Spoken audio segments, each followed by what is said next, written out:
Good morning friends, आप सभी का श्री कृष्णा क्लासेस कादीपुर के यूट्यूब चैनल पे हार्दिक स्वागत है। आज है 18 फरवरी 2025। आज हम आप सबके बीच में 18 फरवरी 2025 से बनने वाले जितने भी करंट अफेयर के इंपॉर्टेंट क्वेश्चन हो सकते हैं सबको डिस्कस करेंगे। चैनल पे नया है तो चैनल को सब्सक्राइब करें, ज़्यादा से ज़्यादा लोग के पास शेयर करें। वीडियो पसंद आए तो लाइक करना बिल्कुल ना भूलिए और जो भी क्वेश्चन पूछा जाएगा उसका डिटेल में आंसर आपको कमेंट बॉक्स में करना है। चलिए शुरू करते हैं। सबसे पहले कल के प्रश्नों का फटाफट हम रिवीजन करेंगे, उसके बाद आज के प्रश्नों की श्रृंखला को डिस्कस करेंगे। तो कल के दिन के हमारे प्रश्न थे, विश्व पेंगोलिन दिवस कब मनाया गया? इसका जवाब हो जाएगा 15 फरवरी को। आईपीएल 2025 के लिए रॉयल चैलेंजर बेंगलुरु आरसीबी के कप्तान किसे बनाया गया है? इसका जवाब हो जाएगा रजत पाटीदार। भारत टेक्स 2025 का आयोजन कहाँ किया गया? नई दिल्ली में। राष्ट्रपति द्रौपदी मुर्मू ने आदि महोत्सव 2025 का उद्घाटन कहाँ किया? नई दिल्ली में। किस राज्य के मुख्यमंत्री की इस्तीफे के बाद राष्ट्रपति शासन लगाया गया है? तो मणिपुर। हाल ही में $1 बिलियन क्लब में शामिल होने वाला तीसरा भारतीय ब्रांड कौन सा बन गया है? माजा।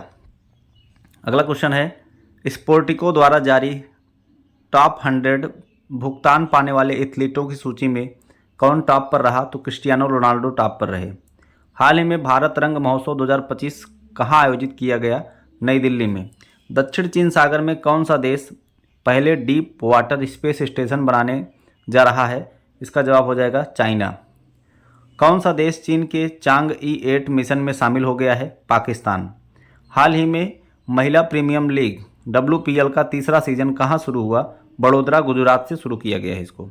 ये रहे हमारे कल के दिन के प्रश्न। आइए शुरू करते हैं अब आज के प्रश्नों की श्रृंखला को। अगला आज के दिन का हमारा पहला प्रश्न है, मोस्ट इंपॉर्टेंट है, कौन मुख्य चुनाव आयुक्त नियुक्त किए गए? तो अभी जो है ज्ञानेश कुमार को अगला मुख्य चुनाव आयुक्त नियुक्त किया गया है। वर्तमान में राजीव कुमार भारत के मुख्य निर्वाचन आयुक्त हैं। ठीक है, तो अब अगले बन जाएंगे ज्ञानेश कुमार। तो बात करते हैं निर्वाचन आयोग की। इसकी स्थापना 25 जनवरी 1950 को हुआ था और इसीलिए 25 जनवरी को मनाया जाता है मतदाता दिवस के रूप में। मुख्यालय इसका दिल्ली में है। मुख्य निर्वाचन आयुक्त वर्तमान में राजीव कुमार हैं। अगले बन गए हैं ज्ञानेश कुमार। ठीक है, अन्य आयुक्त थे ज्ञानेश कुमार और सुखबीर संधू, जिनमें से ज्ञानेश कुमार को निर्वाचन आयुक्त बनाया जा रहा है। हमारे संविधान के अनुच्छेद 324 से 329 तक निर्वाचन आयोग का उल्लेख किया गया है। भारत के पहले निर्वाचन आयुक्त थे सुकुमार सेन। ठीक है, इसको आपको ध्यान में रखना है। अगला क्वेश्चन देखते हैं, हाल ही में वैश्विक पर्यटन लचीलापन दिवस कब मनाया गया? 17 फरवरी को। तो 17 फरवरी को प्रत्येक साल मनाया जाता है वैश्विक पर्यटन लचीलापन दिवस। वैश्विक पर्यटन लचीलापन दिवस हर साल 17 फरवरी को मनाया जाता है। यह दिन पर्यटन उद्योग की मजबूती और अनुकूलन क्षमता को सम्मानित करने के लिए समर्पित होता है। बात करते हैं फरवरी माह के जितने भी इम्पोर्टेंट डे आए हुए हैं। 1 फरवरी को भारतीय तटरक्षक बल दिवस, 2 फरवरी को विश्व आर्द्रभूमि संरक्षण दिवस, 3 फरवरी राष्ट्रीय गुमशुदा व्यक्ति दिवस, 4 फरवरी विश्व कैंसर दिवस के रूप में मनाया गया, 10 फरवरी विश्व दलहन दिवस, 11 फरवरी international day of women and girl in science day, 11 फरवरी विश्व यूनानी दिवस, 13 फरवरी विश्व रेडियो दिवस, 14 फरवरी विश्व जन्मजात हृदय रोग दिवस और 15 फरवरी को राष्ट्रीय बाल कैंसर दिवस, 16 फरवरी को राष्ट्रीय बादाम दिवस के रूप में मनाया गया। ठीक है, अगला क्वेश्चन देखते हैं। अगला क्वेश्चन है, किस कंपनी ने भारत और अमेरिका के बीच समुद्र में 5000 मीटर केबल बिछाने की घोषणा की है? इसका जवाब हो जाएगा मेटा। तो मेटा का ही जो है व्हाट्सअप और फेसबुक इसी से चलता है, इसी कंपनी के द्वारा। और इसने जो है अभी समुद्र में जो है अंडर सी केबल बिछाने का निर्णय लिया है भारत और अमेरिका के बीच में। और ये 50,000 किलोमीटर की रेंज में इसको बिछाया जाएगा। 5000 नहीं बल्कि 50,000 किलोमीटर की रेंज में इसको बिछाया जाएगा। देख सकते हैं आप, ये समुद्र मार्ग के जरिए जो है इस केबल को बिछाया जाएगा। मैप में आप देख सकते हैं। तो फेसबुक, इंस्टाग्राम और व्हाट्सएप के स्वामित्व वाली कंपनी मेटा ने भारत और अमेरिका के बीच डिजिटल संपर्क को बढ़ावा देने के लिए समुद्र में 50,000 किलोमीटर केबल बिछाने की घोषणा की है। इस परियोजना को वाटर बर्थ नाम दिया गया है। मेटा के अनुसार दुनिया की इस सबसे लंबी समुद्र केबल परियोजना का लाभ ब्राज़ील, दक्षिण अफ्रीका और कुछ अन्य प्रमुख क्षेत्रों को भी मिलेगा। ठीक है, इसको आपको ध्यान में रखना है। अगला क्वेश्चन है, 8वां हिंद महासागर सम्मेलन 2025 का आयोजन कहाँ किया गया? इसका जवाब हो जाएगा ओमान। तो ओमान जो है, ओमान की राजधानी होती है मस्कट। उसी ओमान की राजधानी मस्कट में 8वां हिंद महासागर सम्मेलन 2025 का आयोजन किया गया। इस वर्ष सम्मेलन का विषय है समुद्री साझेदारी के नए क्षितिज की यात्राएं। समुद्री साझेदारी की नए क्षितिज की यात्राएं इस बार की थीम है, यहाँ पर विषय है। ठीक है, आपको याद रखना है, समुद्री साझेदारी के नए क्षितिज की यात्राएं इस बार की थीम है। अगला क्वेश्चन देखते हैं। Asia winter games, Asian winter games 2025 में शीर्ष पर कौन सा देश रहा? इसका जवाब हो जाएगा चाइना। तो बहुत इंपॉर्टेंट क्वेश्चन है, आपको इसको इंपॉर्टेंट मार्क कर लीजिएगा और ये जो है आएगा पेपर में। एशियन विंटर गेम्स 2025 में चाइना शीर्ष पर रहा है। भारत ने एक भी मेडल नहीं जीते। भारत के मेडल की संख्या है 0। ठीक है, तो एशियन विंटर गेम्स अभी जो है समाप्त हो गया। 14 फरवरी तक चला था ये, 7 से 14 फरवरी। इस बार इसका 9वां संस्करण था। ये चाइना के हार्बिन शहर में आयोजित किया गया था और इसमें चाइना शीर्ष पर है, नंबर 1 पर चाइना है। इसने कुल 82 मेडल जीते हैं, जिसमें 32 गोल्ड हैं, 26 सिल्वर हैं और 24 ब्रांज हैं। दूसरे पर साउथ कोरिया है, इसने 42 मेडल जीते हैं, जिसमें 15 गोल्ड हैं और 14 सिल्वर और 13 ब्रांज हैं। तीसरे पर जापान है, इसने 34 मेडल जीते हैं, जिसमें से 9 गोल्ड है। ठीक है, उसको आपको ध्यान में रखना है। इसका मोटो क्या था? Dream of winter love among Asia. Dream of winter love among Asia इस बार की थीम थी। मस्कट है इसका बिन बिन निनी नी, ये एक टाइगर है। ठीक है, टाइगर्स हैं 2, बिन बिन और निनी निनी, इनको प्रदर्शित किया गया था। भारत मेडल की संख्या है 0। ओपनिंग सेरेमनी में भारत के ध्वजवाहक थे आरिफ खान और भवानी ठेकड़ा। ठीक है, भवानी ठेकड़ा। 10वां एशियन विंटर गेम्स 2029 आयोजित किया जाएगा नियॉन, सऊदी अरब में। लास्ट 2025 का समर एशियन गेम्स हुआ था, जो 19वां संस्करण था। इसका आयोजन किया गया था चीन में। तो समर वाला आयोजित किया गया था 2022 में और ये चाइना में आयोजित किया गया था। इसका 19वां संस्करण था। अगला जो विंटर गेम होगा 2029 में होगा सऊदी अरब के नियॉन में। अगला क्वेश्चन देखते हैं, बहुत इंपॉर्टेंट क्वेश्चन ये भी है। धर्म गार्जियन युद्ध अभ्यास का आयोजन भारत और किस देश के बीच आयोजित किया गया है? इसका जवाब हो जाएगा जापान। तो भारत और जापान के बीच जो है ये युद्ध अभ्यास होता है धर्म गार्जियन। तो धर्म गार्जियन का आयोजन इस बार किया गया है जापान के माउंट फूजी में। ठीक है, 25 फरवरी से इसका आयोजन किया जाएगा माउंट फूजी में। भारत और जापान के बीच संयुक्त सैन्य अभ्यास धर्म गार्जियन, इसको हम गार्जियन का मतलब संरक्षक होता है, का 6वां संस्करण 25 फरवरी से 9 मार्च तक जापान के माउंट फूजी में आयोजित किया जाएगा। इस अभ्यास का उद्देश्य दोनों सेनाओं के बीच अंतराल को और संचालन क्षमता को बढ़ावा देना। युद्ध अभ्यास क्या होता है? युद्ध अभ्यास किन्हीं 2 देशों के बीच सेना के बीच में आपसी तालमेल और सहयोग को बढ़ाने के लिए तथा विभिन्न तकनीकी को साझा करने के लिए मित्र देशों के साथ आयोजित किया जाता है, जिसमें उन देशों या जितने भी देश उस अभ्यास में शामिल हैं उनकी सेनाएं हिस्सा लेती हैं और एक साथ में असली युद्ध की तरह युद्ध अभ्यास करती हैं। ठीक है, तो युद्ध अभ्यास बहुत बार आपके दिमाग में आता होगा कि क्या होता है, तो आप इसको जो है ध्यान में दीजिएगा।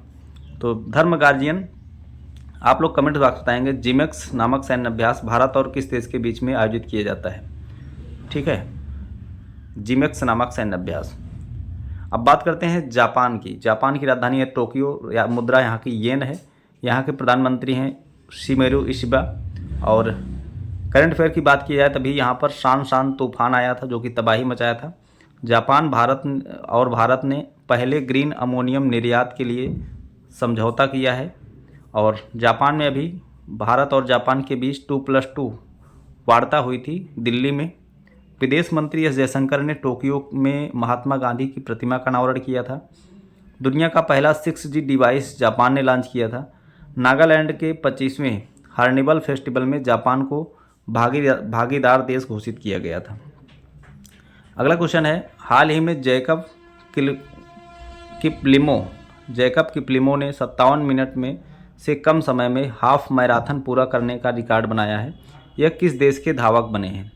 तो इसका जवाब हो जाएगा युगांडा। युगांडा के ये पहले धावक हैं जिन्होंने 57 मिनट में हाफ मैराथन पूरा कर लिया है। ठीक है, अब बात करते हैं हाफ मैराथन होती क्या है। चलिए, 24 साल के जैकब किप्लिमो ने इस हाफ मैराथन में 56 मिनट और 42 सेकंड का समय निकालते हुए वर्ल्ड रिकॉर्ड स्थापित किया है।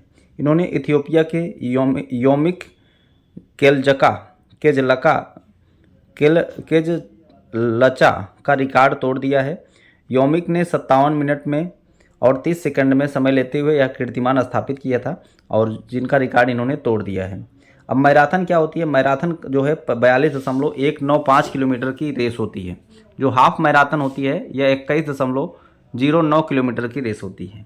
ठीक है, तो अभी ये जैकब किपलिमो जो है इन्होंने वर्ल्ड रिकॉर्ड बनाया है 56 मिनट 42 सेकंड में हाफ मैराथन पूरा करके। अब ये युगांडा के हैं। युगांडा की राजधानी है कंपाला। मुद्रा है युगांडन शिलिंग। राष्ट्रपति हैं यूवेरी मुसेवेनी। युगांडा के राष्ट्रपति हैं।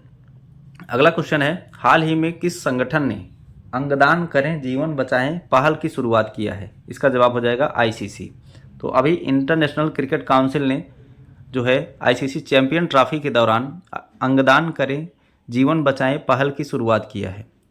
अब बात करते हैं आईसीसी की। आईसीसी का फुल फॉर्म होता है इंटरनेशनल क्रिकेट काउंसिल। इसकी स्थापना 1909 में, मुख्यालय इसकी दुबई में है।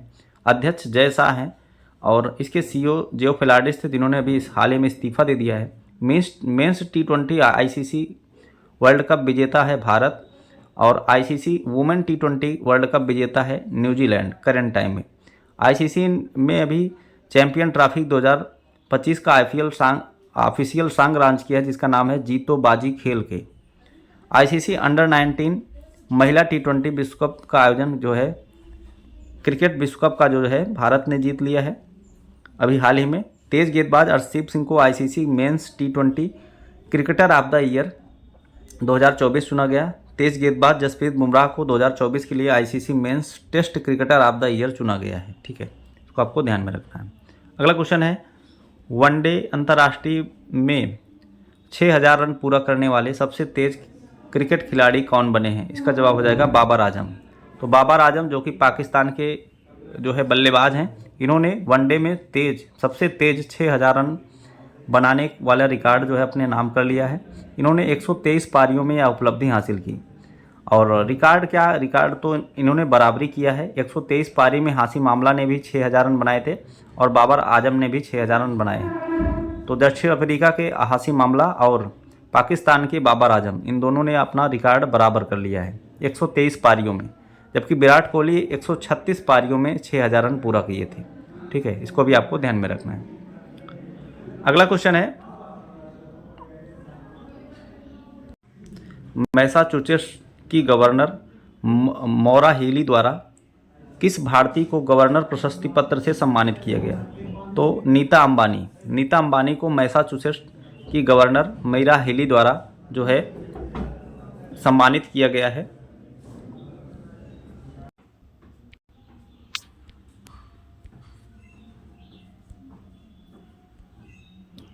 अगला क्वेश्चन है, आरबीआई में कितने मूल्य वर्ग के नए नोट जारी करने की घोषणा की है जिन पर नए गवर्नर संजय मल्होत्रा का हस्ताक्षर होगा? इसका जवाब हो जाएगा 50 रुपया।